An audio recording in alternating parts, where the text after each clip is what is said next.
Hello friends, welcome back to Kiran's kitchen. ఈరోజు మన కిచెన్లో ఎంతో రుచిగా ఎంతో కమ్మగా ఉండే సాంబార్ ఎలా చేసుకోవాలో చూద్దాం.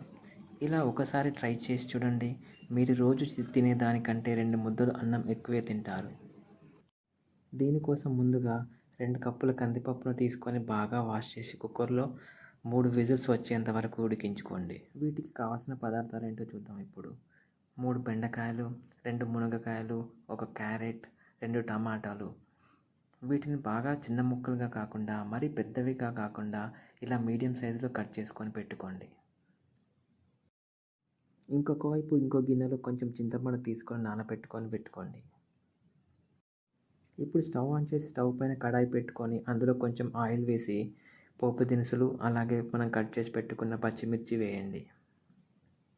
పచ్చిమిర్చి వేసిన తర్వాత ఇందాక కట్ చేసి పెట్టుకున్న మునక్కాయలు వేసి 2 మినిట్స్ అలా ఫ్రై చేయండి. దీని తర్వాత బెండకాయలు వేసి మరో 2 మినిట్స్ ఫ్రై చేయండి. వాటితో పాటే క్యారెట్ ముక్కలు అలాగే టమాటా ముక్కలు కూడా వేయండి.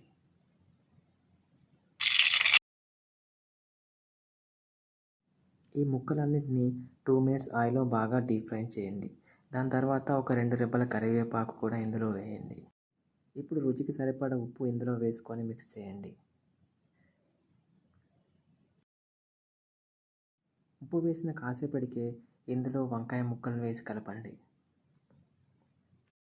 ఈ ముక్కలన్నిటిని ఒక 2 to 5 మినిట్స్ ఫ్రై చేసిన తర్వాత ఇందులో కొద్దిగా పసుపు వేసి మిక్స్ చేయండి. ఆ తర్వాత ఇందులో మనం ప్రిపేర్ చేసి పెట్టుకున్న చింతపండు రసం వేయండి.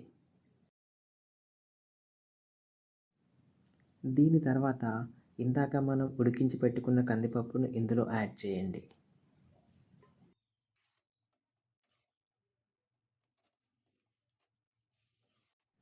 ఈ పప్పు వేసి బాగా కలిపిన తర్వాత ఇందులో మన రుచికి సరిపడా కారం పొడి వేయండి. కారం వేశాక ఈ పప్పుకు బాగా పట్టేలా బాగా మిక్స్ చేయండి.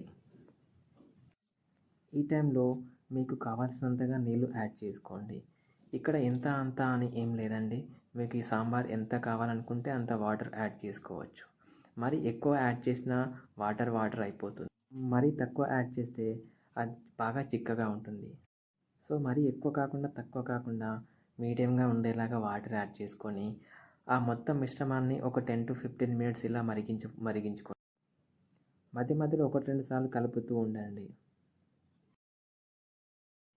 దీంట్లో చివరగా ఒక టేబుల్ స్పూన్ సాంబార్ మసాలా వేసి బాగా మిక్స్ చేయండి. ఇంతే అండి, ఎంతో సింపుల్గా ఉండే సాంబార్ ప్రిపరేషన్ కంప్లీట్ అయిపోయింది.